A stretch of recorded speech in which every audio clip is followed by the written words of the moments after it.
with CEOs and millionaires. I've never seen my vision be more crystal clear. Look in the mirror, see the change in who I used to be. I kept going, knew success would come eventually. But ask about me back then, they said I wouldn't make it. Nowadays they doubt less and tend to ask for favors. Poetic music, that's realness, don't let them tell you different. And if you ever lost in doubt, then follow your intuition. These words of wisdom is for those who's trying to find their purpose. Don't be living just to die, cause only death is certain. I'm working hard so I can toast to my accomplishments. Cause see, I lost it all and I ain't been the same since. I'm more focused, more ambitious, more everything. Grew up with nothing, now I appreciate the finer things. I know it's real when at the shows they ask for autographs. And now they know the name, they ain't gotta ask.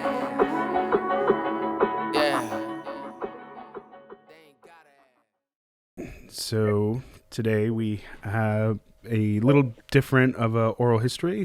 We have the son and daughter of one of the Jewish War Veterans Post members, Sid Shafner.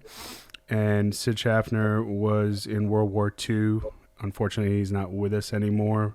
But an amazing story that I really feel needed to be told to keep the memories and the spirit of the man alive. And I met Sid a few times at some of the meetings in the last couple years.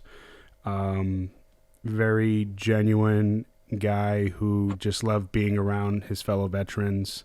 I think it was a place of sanctuary for him to be able to come and join with his comrades and just, hang out and feel the love for each other. And these guys have meant a lot to me, and I just want to make sure I do my part in capturing their legacy in some form or fashion. So thank you, Alan, and thank you, Elaine, for joining us today. We'll start off with just maybe a little bit about yourselves and where you guys live, kind of what you guys do, occupation-wise, that kind of stuff. Okay, Elaine, why don't you start off? Well, I live in Minneapolis, Minnesota. I was a 12th grade economics and American history teacher. And my going into history was due to my dad and his constant talking about World War II and the Holocaust. And every time I taught the World War II unit, my dad would fly out to Minneapolis and speak to my classes. It was truly an inspiration. So I taught school for many years, but then I decided to do something that I'd always wanted to do since I was 10 years old. I quit my job and became a flight attendant. And so I had a great time flying all over the place and meeting new people, and I enjoyed it thoroughly. So it's up until just a couple of years ago, I was a flight attendant, and now I'm just kind of enjoying my life. Alan? Yeah, so I'm an attorney, trial lawyer. I'm still working. My parents were very, very adamant that we become educated because they didn't have the same opportunity that we had. So it meant a great deal to our parents that all three of us went to college and were able to become, in their eyes, bigger and better than what they were because of opportunity to become educated. Yeah, most definitely. And did your dad use his veterans benefits to go to school or anything like that? Well, I think my father, because of his desire to make sure everyone else was taken care of and putting everybody else ahead of himself, he was sent to Regis University when he joined the Army because he tested so high. And they sent him to Regis to become an engineer. Really, he could have become anything he wanted because he had gigantic brain power. But as the war progressed, they took him out of Regis and he became a foot soldier.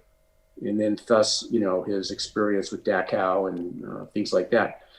Unfortunately, he was more concerned about his brother and sister and his parents making a living, that he opened up a business instead of going back to school, which he could have done through the VA. Mm-hmm. And that's the one thing I always wondered about. Had he put himself, let's say, ahead of others, what would he have been? Would he have been a brain surgeon? Would he have been an engineer? Would he? I don't know. The sky was unlimited for him. Yeah, that's interesting. And so where did you guys grow up? Go ahead, Elaine. We grew up in Denver, Okay. very close family. We're very close to our grandparents, big part of our life. Every time we would go to Glenwood Springs, which was a yearly trip up the mountains, Grandma and Grandpa would come also. As Alan said, my dad always put everybody else first. So in opening his business, he brought his brother, sister, and parents from Philadelphia, and he worked to support them as well. So many, many years later, Regis, after the war, and just about 5 years ago, Alan, that Regis found out that he never completed his college education there, and they brought him back and gave him a private graduation ceremony. He could invite whoever he wanted, and the chancellor there gave him a full cap. He was in his cap and gown, and it was just a wonderful part of his later years in his life. He finally got his college degree, an honorary degree, but we just didn't forget him, and we were grateful as a family that he was able to finally earn that degree. No, that's great. What part of town did you guys grow up in? On the west side or the east side? Like Hilltop or Colfax? Well, I think our neighborhood was called Hilltop, but I don't know if you really grew up in Hilltop.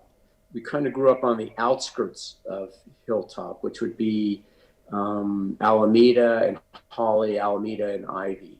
Got it. And we grew up in a typical post-World War II tract bungalow house. I think we've all seen pictures of these houses that are basement and a top floor, all brick, but small. Mm-hmm. And it's interesting to see how we grew up, because I think my kitchen is bigger than my whole house that we grew up in. So I really don't know how we existed in this small, environment.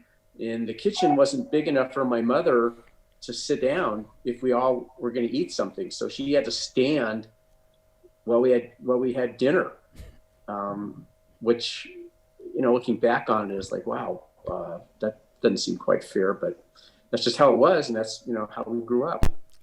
Yeah. And were you guys growing up as a religious family or more secular? Or? Well, I'll be interested to hear how Elaine describes it. My father was very religious and extremely devout. So I think, we grew up in a conservative congregation called Beth Joseph, which merged with BMH. So my dad was very observant, and I think as we grew up, we were very observant. But then we all kind of went our separate ways and did our own thing. But that's my impression of it. I'd like to know how Elaine remembers. He was very conservative. He went to services every Saturday morning, especially in his later years. When he had his business, he wasn't able to do that. But we observed all of the holidays, and we knew we were Jewish. We grew up in a home that my dad loved the Jewish religion, and we grew up in a conservative home. Got it. I'd like to add one part about the fact that he was proud to be a Jew, and he didn't make any kind of excuse for it. I mean, he was out there. But the one thing I do remember growing up is that we were always supposed to be on the down low as far as being Jews, meaning it troubled him greatly when Jewish people got in trouble and were publicized for, criminal acts or doing something improper. I mean, to the greatest extent, the Rosenbergs with the spy scandal, or during the 60s, the SDS, which had Jerry Rubin and Abby Hoffman, who were Jews, because he felt as though anti-Semitism was there and that it just gave people more of an excuse to hate Jewish people. And so instead of saying, okay, Abby Hoffman is a radical, we don't like him, it would be the Jew Abby Hoffman was a radical. So he always wanted us to be on our best behavior and not get into any kind of trouble. And it bothered him greatly if others would get in trouble. Let's say in today's day, Madoff, or Epstein, the guy, a sex scandal guy. Yeah. My dad would just quiver at that because it would just be so horrific for him. He didn't want people to have these stereotypes about Jews. Interesting. And then Grew up in a very pristine home. None of us drank. We didn't smoke. None of us did drugs. My dad wanted to be proud of his 3 children, and that's why he worked so hard to send us all to college. And we, like Alan said, we all 3 of us graduated, and I think that was one of their proudest moments, is coming to our college graduations. yeah, it's always, I think, an honor for any parent to see their kids, achieve greatness of some kind, and being able to see that journey along the way and knowing that you contributed to that. And you mentioned something about Philly. So how did your dad end up in Denver? I'll let my sister talk about that. I think she probably knows it better than me, but I can fill in the gaps for sure. My mother, it was over the Jewish holidays, and my mother was standing outside of a synagogue, and my dad and his buddies, his army buddies, because he was at Regis University at the time, they were all dressed in their uniforms, but they still were soldiers. They got on a bus and they told the bus driver to drop them off at a certain synagogue, but they got off at the wrong stop, and they happened to get off at the synagogue where my mother was. And so my mother and her friends, they dared my mother to go up to this group of soldiers and ask them if they wanted to come to a party. And so my mother, who was quite introverted and very shy, she took up the dare and she went over and asked this group of men if they wanted to come to a party, and they had a little huddle and they decided they would. So then they went to the party, and then my mother asked my dad, she zoomed right in on him, if he wanted to come over for, I believe it was Rosh Hashanah dinner or Yom Kippur dinner. Mm-hmm. And he went. And so that's how they got together. They met. And then they corresponded after my dad finished at Regis. He went overseas, and my mom and dad corresponded for 2 years through letter writing. My mother saved every one of the letters, and it would be sacred to have these letters because it was a real diary of his Europe. Unfortunately, my grandmother, she needed fireworks. She didn't really speak English very well. She was from Russia, mm-hmm. and communicated mostly in Yiddish, and she didn't read or write. And so she didn't know what these letters were, and she threw them all into the the fireplace and burned them all. Mm. So my dad didn't get to see his memories of all of his letters. So he was overseas for 2 years. And then when he came back, he went back to Philadelphia, and my mother and him were basically still together. So my mom got on a train and she went to Philadelphia, and it's looking back, it's so hard to believe my mother would really do this, because like I said, she was very shy and introverted, but she knew she wanted my dad. So she went to Philadelphia, and my dad really didn't have money, but he had an uncle that had a little bit of funds, And my uncle gave my dad money to buy my mother an engagement ring, and they got engaged. And then they decided, they lived in Philadelphia. They came back and got married, and they lived in Philadelphia, but my dad really liked Denver. And my mother, of course, where her parents were in Denver, she wanted to come home. So they came back to Denver, and that's when he started his business and brought his brother, sister, and parents to Denver. And that's how they got there. Gotcha. So a real love story there. Yeah, and they were together for over 50 years, 60. So Ben, the reason I deferred on this question, because my dad would tell the story, and I didn't know what was fact or fiction. Because, and I think you know my dad, or you knew him. He had a great sense of humor, and so a lot of times you didn't know if he's telling it straight, or it was, he was making up stuff to make the story better.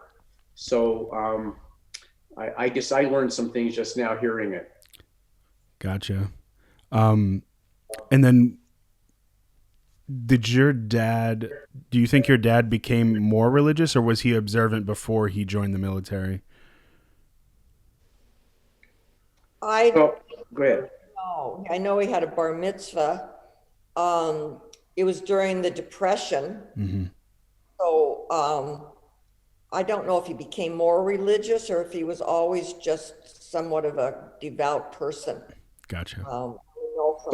So my dad told me, and I think I wrote this in my summary about him, but I didn't know if it was fact or fiction. He told me when he was growing up, he wanted to be a rabbi, but I don't know if that was true or not. I mean, if he was just, using the term shining neon or what. I don't know where that really came from, but I do know, and it might be because he had a big brain, that he understood the services very well. And he read the Hebrew very well, and he really achieved solace when he would go to services. I don't know if it's because he was left alone and nobody was driving him crazy, and he could just lay low and meditate. But he loved going to services, and he got a lot out of it as far as his just personal, being and being alone and meditating and thinking. Yeah, I can definitely see that, having known him a little bit. And so he left to go to the European front. What unit was he in? He was in the 42nd Division, and they landed in Marseille, France, and they had to fight their way to Germany. And so he fought some pretty bitter battles. He was when they sent him over, he was, as Alan said, he was in a very specialized unit for the smartest men in the war. They all went to college, but they broke up the whole unit. And my dad said it was just so sad to see these brilliant people, the best our country, the smartest our country have, become foot soldiers.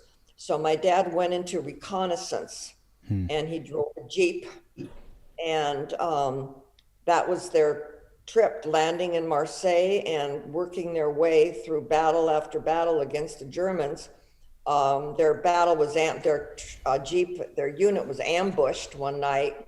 My dad was almost killed. He crawled his way into a hayloft of a farmer's house, and that's where they stayed until the Germans left. But men in his unit were killed at that same time. My dad had a jacket that it was rolled up in the back of the Jeep, and it actually had a bullet hole through the jacket. Wow. So he fought some very, very bitter battles on his way to Germany. And what year did they land in Marseille? Like 42, 43? Probably 43. Do you think it was 43? He liberated Dachau in 45. So I think it was probably like 43. Got it. I'm not positive exactly what year he landed in Marseille, but I think it was probably 43. And so during this time, obviously he's going through tumultuous scenarios, still writing to your mother. It's probably Probably, honestly, the hope of coming back home probably gave him a lot of strength. I am sure it did. And obviously, being a devout person, between that and the love he has for your mother, things like that really make a difference. I mean, I was in the military for 12 years and went to Iraq 5 times. So, Holy cow! So, give you credit. Thanks for your service. No, I appreciate it. My dad was always proud of being a soldier. He wore a hat. Yeah. All the time that said World War II on it. Yeah. He was very proud that he was served our country. He was very devoted to the country and the flag. I think he would be just distraught seeing our flag being burned. And as Alan said, Jewish people getting into all this trouble. So he was very proud of being an American soldier. Yeah, most definitely. So he's moving slowly up north to Germany from Marseille. Obviously getting in and engaging the Germans, probably some of the Italians along the way as well. And so he was there from 43 to 45. He came back around and like middle of 45, end of 45. Probably they spent a year in Austria after the war ended as an army of occupation. So I assume he came back either the end of 45 or maybe even a little bit into 46, and then he got married to my mom. It was pretty fast. Alan, I kind of wish we knew more about this at this time when he came back and all of this. No one, that was, he never shared a lot of this stuff about that period of time. Yeah. I guess we could, I don't know, who could we ask? Patsy? I don't know, maybe so. Maybe she would know. I don't know if Patsy was even in the family at the time, because Saul got married later after they had already returned. This is my dad's brother, and his wife is named Patsy, and she's still alive. She's the last, I guess, that generation that's still alive. Got it. And so tracking back just a little bit, I wanted to make sure that we get kind of your dad's claim to fame, so to speak, on the high point of, being in Europe at that time. So can we scoop back to as anything you might know that he might have talked about from entering Germany and leading up to the point where they're one of the first people to reach Dachau? This is where my sister really knows what's up as far as Dachau is concerned. My dad told me that every time they entered a town, a German town, they would shoot out the church steeple. They would fire at the church steeple because they used to have the Germans had marksmen up there that would shoot on the soldiers as they were coming in. So that's the first thing that would always go are the church steeples. So they were on their way to Munich to finally end the war and capture Hitler, when two young men, I guess they were like 19 boys. Yeah. Of course, my dad wasn't very old either. They came running down the road dressed in black and white striped uniforms. And they were screaming, "Hurry, hurry, they're killing people, they're killing people." And my dad stopped the Jeep, and he honestly, as Alan wrote to you, he honestly thought these guys were in the circus because they were dressed in such strange outfits. And so he said and Marcel Levy was one of the two, and he said to them, "We don't have time for this. We're on our way to Munich. We can't fool around with you guys." But they were so adamant that my dad take his Jeep and his unit and turn off the road. And so Marcel and his buddy, and I don't know whatever happened to the buddy, but Marcel and his friend hopped in the Jeep. My dad, like I said, he was in the first Jeep in reconnaissance. They veered off the road, and Marcel led the way to Dachau. And that's how my dad's unit got to Dachau. They didn't even know it was there. He'd never heard of it. And they went right through the town and liberated the camp. Wow. Now, when the camp was liberated, my dad obviously radioed back and other units started to come in there. Marcel was quite sick, as all of these soldiers were, but he was young and he was strong, so he survived. My dad said it was horrible. They found train cars and they'd open the train cars and there were just piles and piles of dead bodies because the Germans brought these cars in and never opened the door. So it was a horrifying time for my father. When it was time for them to leave the camp and they had done the liberation and other people came, Patton was there, all the big guys came in. Marcel had nowhere to go. The Red Cross, he had lost his whole family. He was from Greece and his whole family had been killed. So my dad Marcel did not want to go with the Red Cross. So my dad and him became quite close, and neither one of them spoke German or my dad didn't speak Greek, so they communicated in Yiddish. And Marcel came with my dad and became one of the guys in the unit.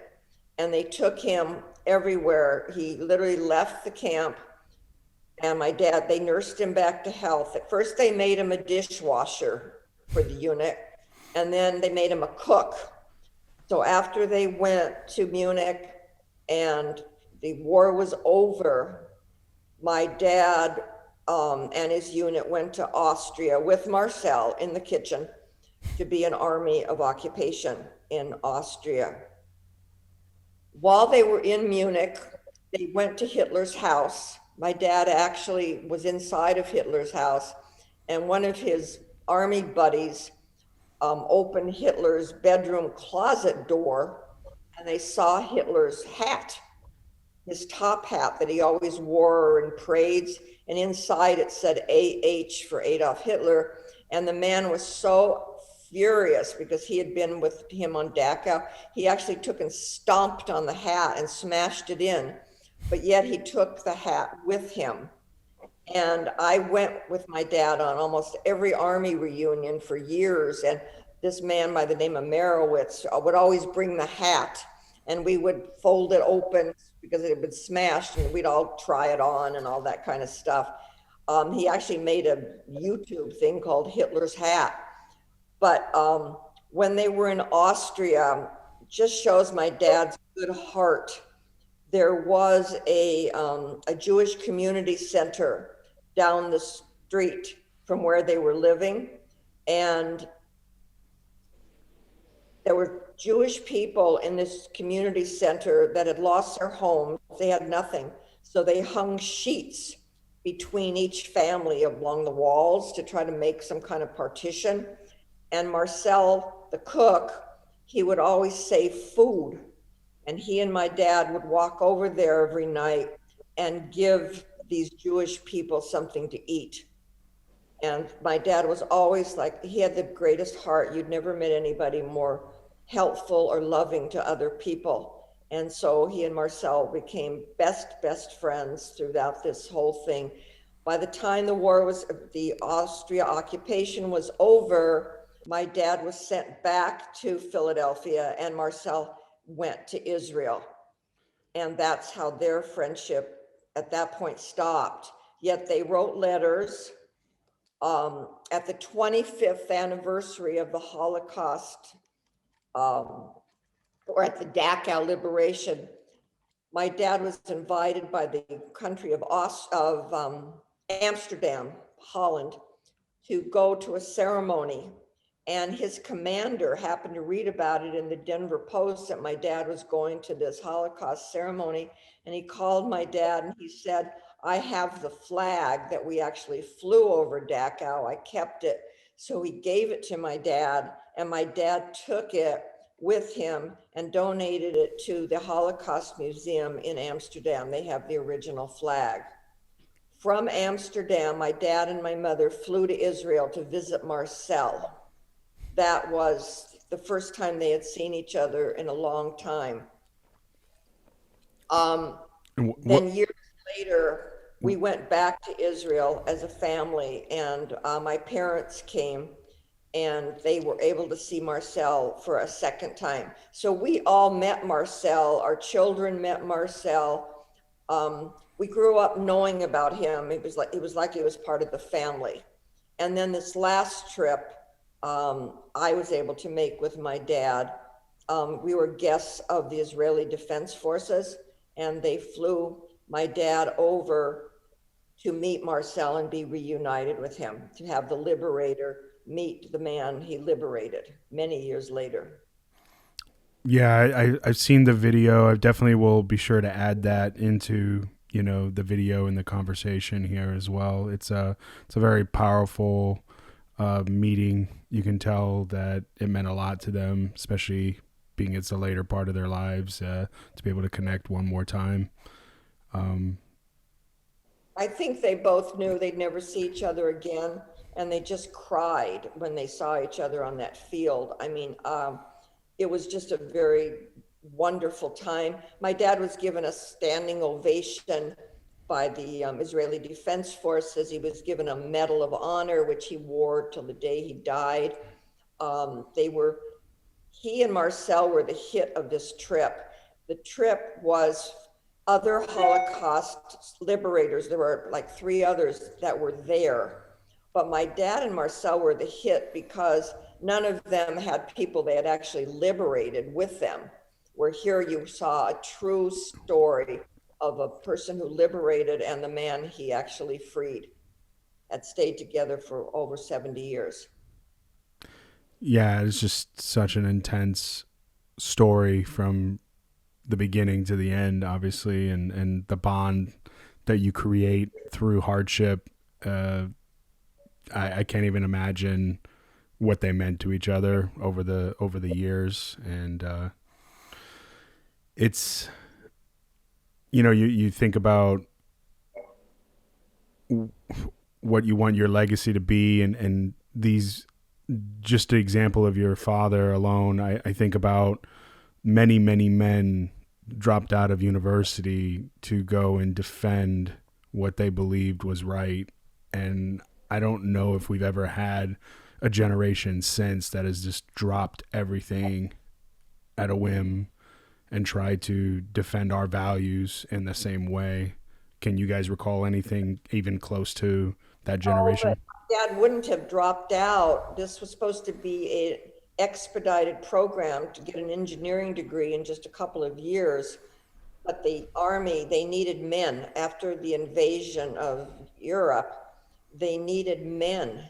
Right. And all they cared about was just foot soldiers, not how brilliant you were. So they broke up this college program, which was going on all over the country.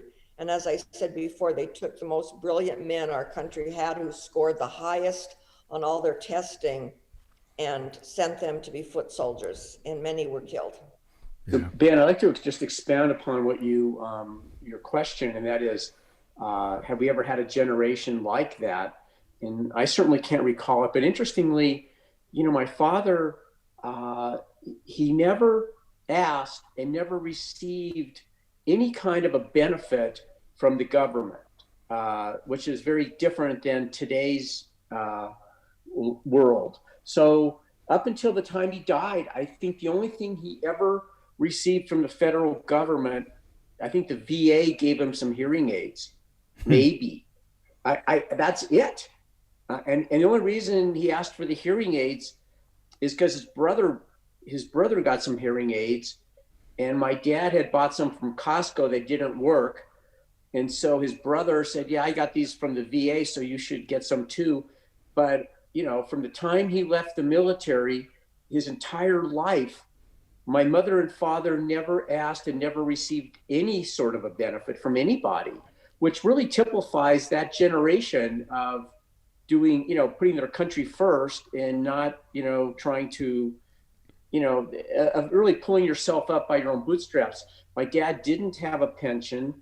It was strictly make it, take it. Whatever they lived on in their retirement is what they saved. Right. It wasn't, they didn't have a 401k or any of that kind of stuff. Right. Maybe he had a IRA, I think. But if he did, it was like hardly anything in it. And in what business did he start? after he came back?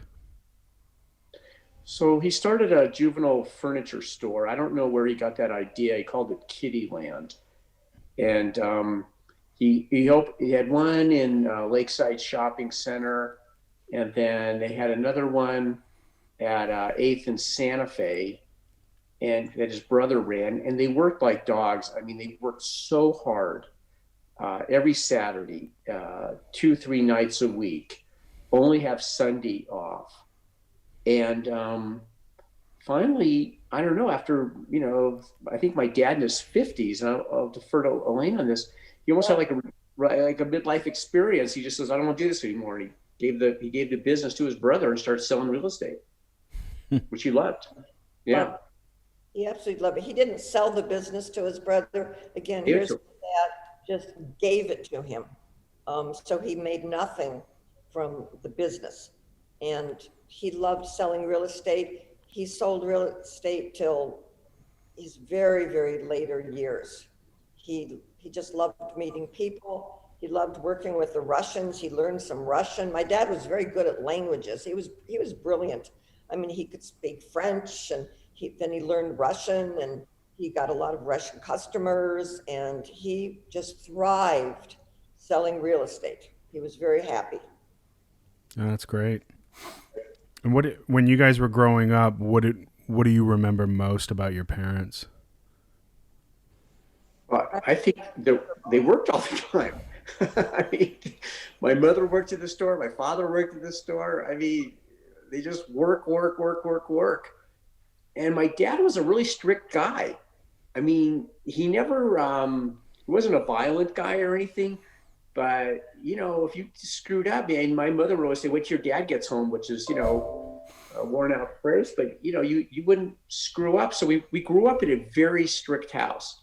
Yes. And it was like toe of the line. I mean, he really didn't have any tolerance for going wayward. And so I guess we really didn't know any different. You just because you just knew if you got in trouble, that was the end of it. And I remember when I had two choices to go to college, CU or CSU. I mean, those are your two places you could go. And so this is during the Vietnam protests. And so I remember they were having protests, and so they mined the harbors of Haiphong, and everybody at CU was protesting. And my dad said, look, man, if you go up there and I see you in a protest, you're involved in a protest, you're coming back and you'll never go up there again. And that's just kind of how it was. You just like, whoa, you just wouldn't get involved in anything like that, right or wrong or indifferent. He just said it wasn't allowed. Yeah. Parenting was definitely a little different back in the day, and then also being a veteran, adding that on top of that probably made it even more strict. Well, so fast forwarding, my brother, this is when 9/11 happened, and my brother's son, I don't know what he was doing, but he was protesting. Or maybe it wasn't 9/11, maybe it was when Bush invaded Iraq. Okay. So my brother's son was going to NYU, and he started protesting. And I think my dad heard about it or saw it and freaked out. And just like told my brother, like, that's got to stop and get him back. And that was just not going to happen. So, yeah, I don't think, going back to what Elaine said, the, burning of flags and all the desecration of America, my dad would absolutely go crazy right now. And that sense of patriotism, did that come from your grandparents? Where did that come from, you think? I don't know. It was there. Where it came from, I don't know. I think all four of our grandparents came from Russia through Ellis Island. Mm-hmm. And they were so glad to be in America. My dad, of course, was born in Philadelphia, but I think they grew up with the love of the country and what the country had provided and freedom. And he just continued that the rest of his life. He did not want to see the country in any way put down. And Alan, I did not realize that Sean had protested. That's something I learned from you. Well, right, yeah. And also, my dad had a flag, and he kind of jerry-rigged it to our lamppost in front of our house. He didn't really have a holder for it. I don't know how this thing stayed in there, but every, like July 4th or any kind of an American holiday, he would have the flag out to make sure. Yeah, and it was kind of cool. We were the only house on the block that had a flag, which I find interesting. But he had that thing forever until they sold their house and they moved into kind of an assisted living place. Got it. And then, as things have progressed, obviously your dad was getting older. What was his thoughts on the country and the direction it was going? Did he ever give you insight on kind of what he thought about, let's say, 9/11, those kind of scenarios moving along? Did he ever talk about anything like that? I don't recall myself, but maybe Alan, you do. Well, I know that 9/11, really moved him. I know that when Bush went to Iraq, he had mixed emotions about it. He always backed what the commander-in-chief wanted to do, but he also was not an advocate of war, and perhaps that's from being in war. Sure. He knew that if the United States was in war and it involved foot soldiers, that there was going to be a lot of casualties. So he didn't like or didn't want Americans to be on the ground because he knew they would be killed. He said if the United States was going to be in a war, he liked the idea of dropping bombs on whoever they're going to fight because you would have less casualty. And I do believe it reverts back to having been in combat as a foot soldier, knowing what the carnage would be like. Yeah, I can definitely see that.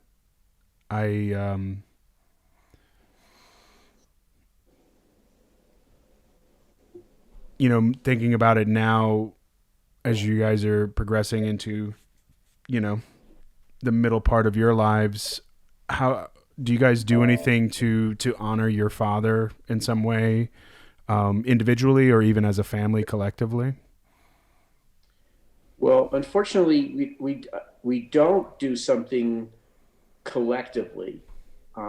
What I do is private, and I buy those yurtside candles. Yeah. And I light that both for my mother and my father. I do visit their gravesite.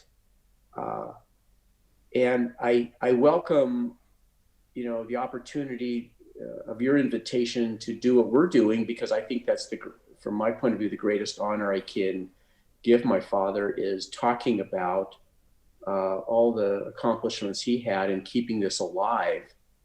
I mean, the idea that people would say that, the Holocaust doesn't exist and that's my dad.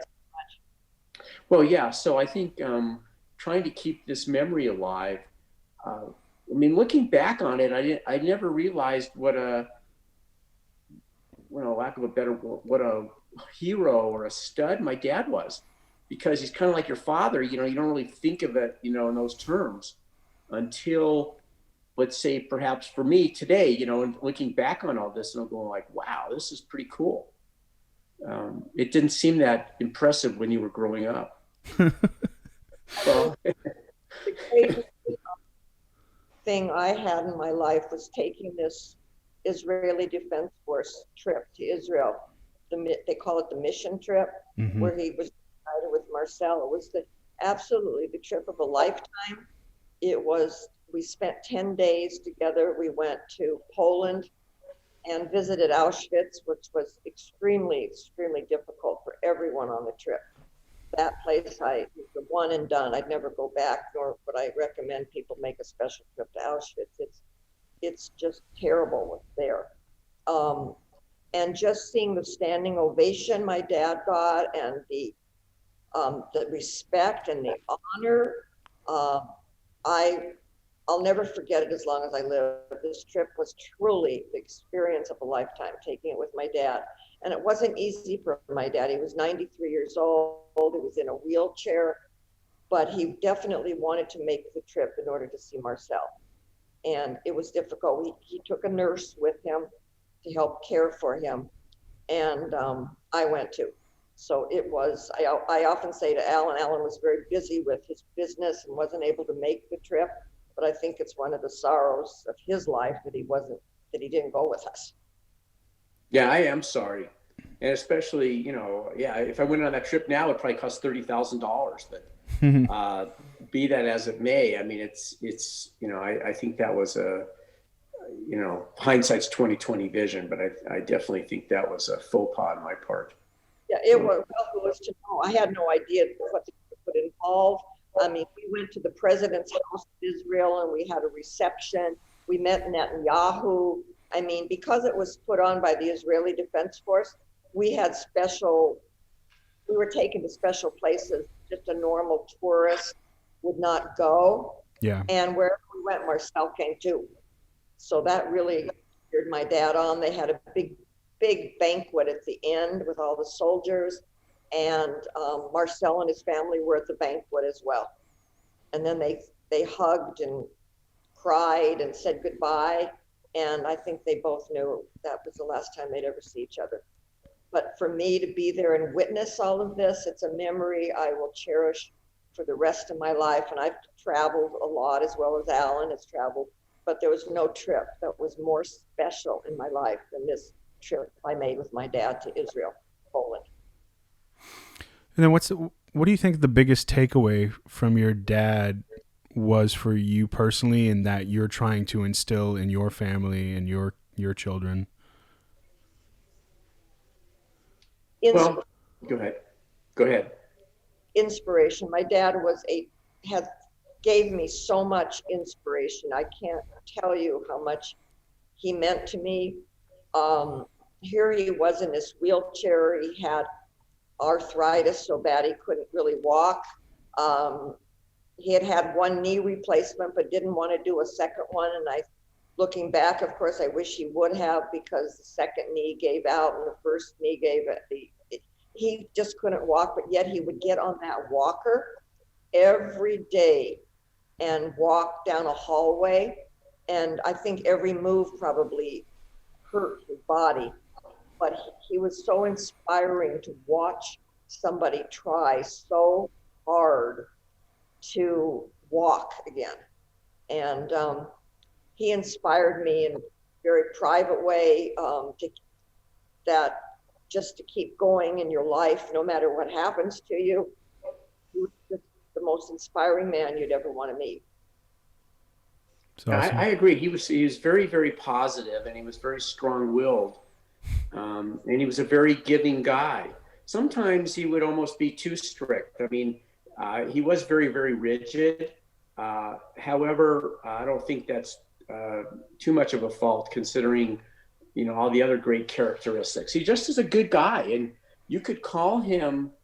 I mean, even at the end of his life, I would call him up all the time and ask him, like, what do you think about this? What do you think about that? He was so smart and he was so sharp. He just understood what was going on in family, and he was so he was adamant that families, that people take care of each other and their families, and that you have a family. He was just very much that way.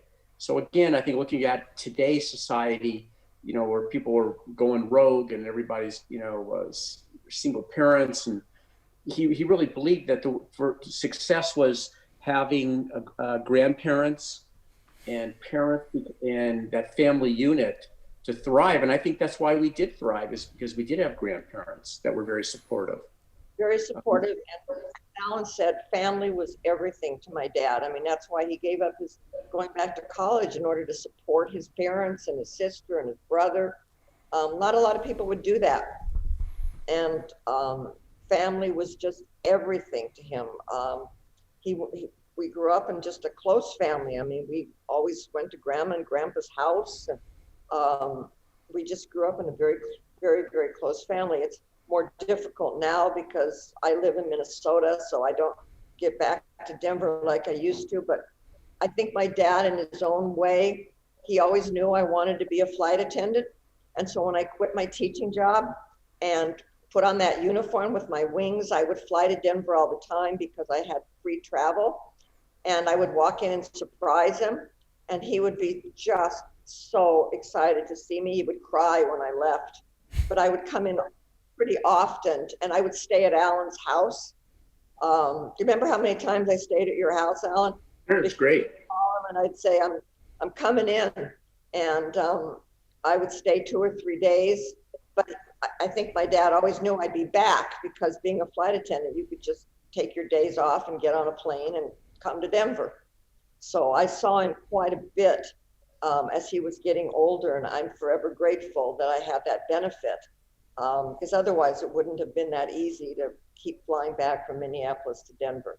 And I think he was always so proud of me because I would come in my uniform, and he was in the assisted living place, and everybody there was making such a big deal about my Delta wings, and they thought that was so cool that I was a flight attendant. So that occupation of mine really was sort of like it was meant to be, that I did this later on when he was older, and I was able to come in and see him a lot. So I don't have to look back with, wow, I only saw my dad once a year, but I saw him many, many times. We'd always took him to the casino up in Blackhawk. Where did we go, Alan, to the casino? Central City or Blackhawk. Yeah. Oh yeah, Blackhawk. We always took him to the casino. He loved to play the slot machine, and he wheeled his wheelchair up to a slot machine, and he was like good for 2 hours. He loved to do that. We always took him to the outlet mall in Colorado Springs. He liked going around there, but again, he was not mobile. He had to be pushed in his wheelchair. But then he'd go back to his assisted living, and he'd go to physical therapy to try to be able to walk. So he was determined. That's another thing Extremely. And determination.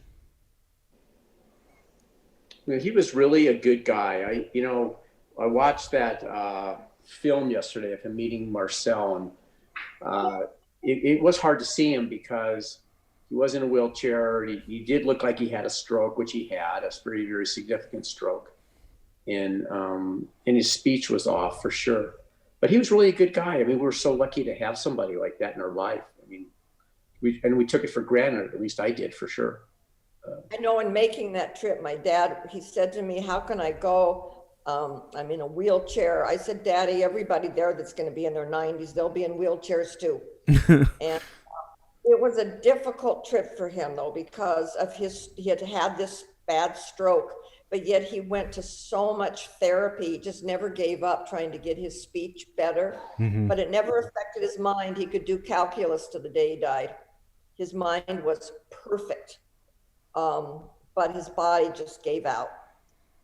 He was 93, I believe. Wasn't he 93 when he died, Alan? Or 93 or 94. Yeah. Yeah. And, What year was he born? Like 1921. Okay. Mm-hmm. Wow. And he died 4 years ago. Gotcha. Yeah. Funeral with people. Got a full military ceremony. They played taps. He got the flag. He had a full military ceremony. It was wonderful to see the honor that the military bestowed upon him as a soldier. Yeah, I have fond memories of your guys' father as well. At the meetings, he would always, recite the prayer at the beginning and at the end of the meeting. And you really didn't hear him a lot, but, because of his voice being a little bit low, but you could hear a pin drop in that room. Like everybody had such a profound respect for him and admiration for not only him, Art Diamond, and there was another World War II veteran there. And it was just one of those things where respect was definitely given in that scenario. It was a really weird situation for me because I was kind of looking for an outlet to kind of give back in Denver. and wanted to still do something in the Jewish community. And I just happened to read a pamphlet of this organization that I honestly didn't know existed.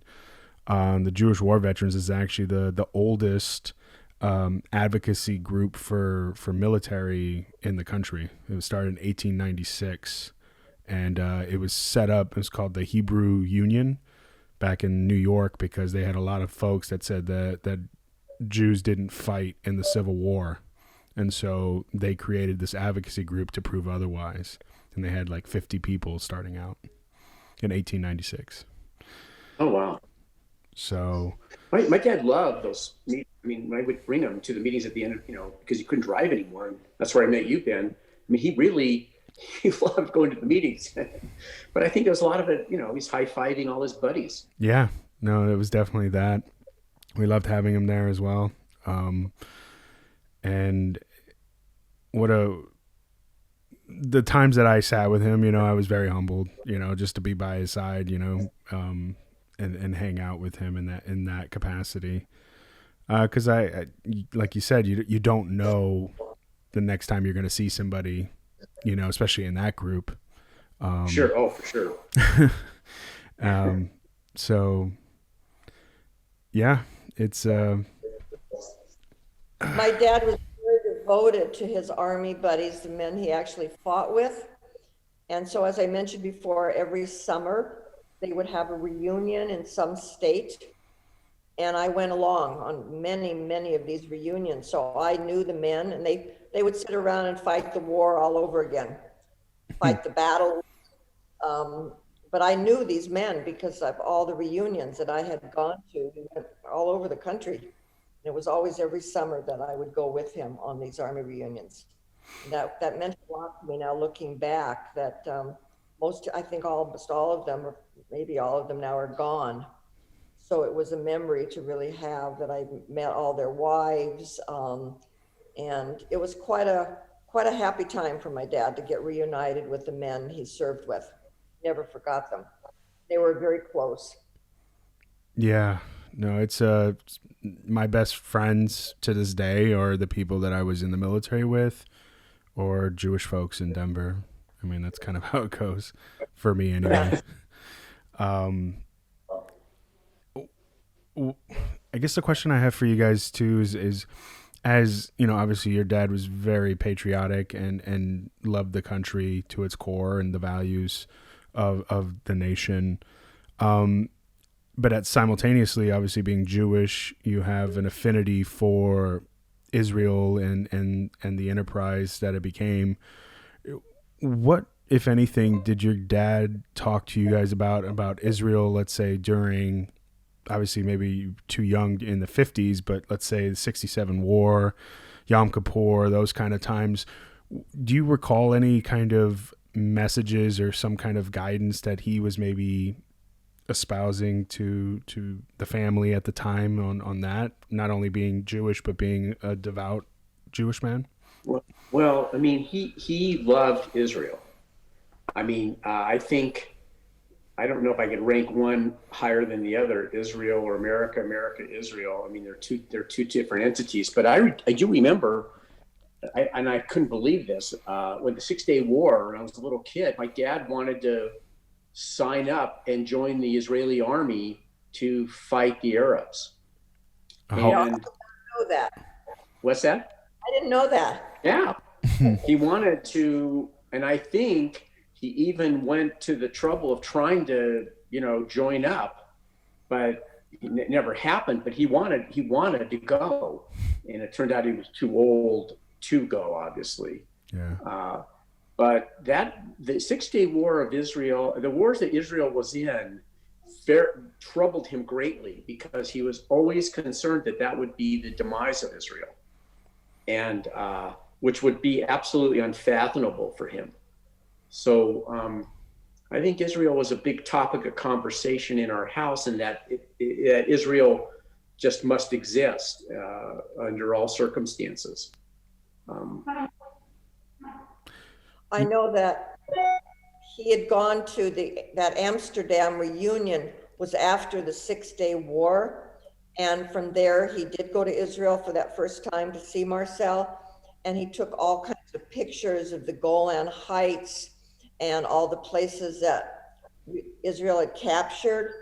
And he was so proud of those pictures. He took pictures with the Israeli soldiers.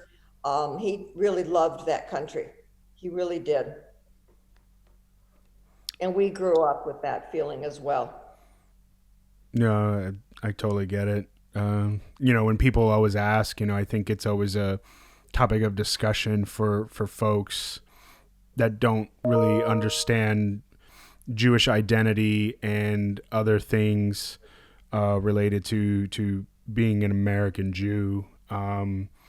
I try to tell people that it's like having, two parents. Like you love both your parents in a different way, but equally at the same time. And that's kind of the analogy I give to kind of relate that feeling that we collectively have as people, that we love this country greatly, but our traditions and our values are instilled and have lasted this long because of the fact that we always had a longing to return to the homeland. I even said to Alan last night when we were talking on the phone that I want to go back to Israel, and he said he wanted to go back, and he said, let's go together.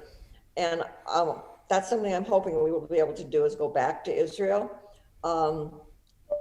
It's just such an inspiring country, and it's grown so much from the other times I had been there. Mm-hmm. It was really an experience, and I would love to go back with Alan. Yeah, I will actually hopefully be there at the end of the year. I'm part of the Jewish Community Relations Council, and so we take some of the freshman legislators from Colorado to Israel. So we do the trip every 2 years. And I was able to go in 2017 and be an active participant for the Jewish war veterans.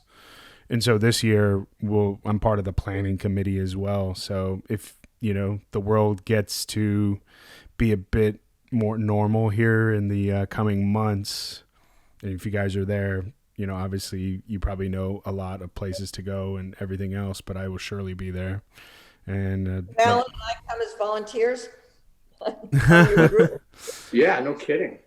Yeah, Okay. I mean, I think if I were to go to Israel today, now being a grown up, I would have much greater appreciation for it. I did go, 45 years ago when I was a college student, and I spent my entire time there at a lot. Oh wow, the beach. Yeah. Boring. But I think going there now would have a much greater meaning for me, instead of just seeing some. Yeah, and when you and when you come with somebody like myself, you get the VIP treatment. Not so much as what your dad was going through, but it's up there. So I definitely know a lot of people Let there. us know. We want to sign. We're ready to sign up. So please keep us on your card list. Yeah, absolutely. I'm involved with Jewish National Fund and some other nonprofit stuff over there, and would love to get some more folks involved in that and kind of building on that legacy that we all love and continue to help the community prosper in different ways and honor the people before us. That's basically why I give back in that sense, and I'm sure you guys feel the same. So, oh, that's great. That's awesome. That's awesome. Well, thanks so much for your time. This has been inspiring, and I really like the fact that you both had gaps in the storylines and you both were learning stuff at the same time.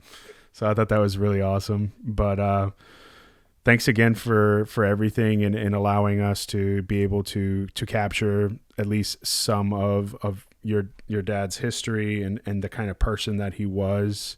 And I'll be sure to include the video from Friends of the IDF and all that good stuff. And if you have any pictures of your father from his military service or some of the old ones that you have like digitally, I'd love to incorporate that on the video side of things as well, to be able to. Alan, I sent you two pictures of Dad. Do you have them? Those recently, or when was that? Just pretty recently. I saw a picture of him in his Army uniform when he was actually in the military, and then one later. Did you get? I'll look for those. But Ben, so you said this is going to be on Apple Podcast. Is that just like an app we download, and then that's how we could watch it? Yeah, you can watch it on any way you consume audio content. So it'll be everywhere you can think of. So once it's up and loaded, I'll send an email with a link to it, and you'll be able to listen to it and all that good stuff, and be able to send it out. That'd be awesome. I did listen to your other podcast with a gentleman who went to Annapolis. I think that's where and I thought that was very interesting as well. Yeah. His story was unique in the end when he was talking about adopting at 50 years old. Like, they thought they weren't going to have kids, and then they went to adopt 2 kids at the same time, and they have like 20-year-old kids now in Boulder. No, I thought it was very interesting, and I also thought it was quite funny that he said he wasn't very athletic, and because he played the clarinet or something, and then he wound up going to a nap where they were killing him physically. So those pictures, and if you don't have them or you can't find them in your email, I'll resend them to you. Okay, got it. Roger. Awesome. Well, thanks again, and look forward to keeping in touch. And we'll try to get you to Israel. That's for sure. Great. Yeah. Please remember us. Okay. Well, have a great time, and look forward to keeping in touch. Take care. Okay. Thank you. Bye. The show is produced and engineered by myself, Ben, out of Denver, Colorado. Be sure to subscribe to our social media or wherever you consume content: iTunes, Spotify, YouTube, etc. Big shout out to Mike Xavier. Thank you so much for letting us use your music as part of our show. Be sure to check him out as well on social media. And stay tuned for the next show.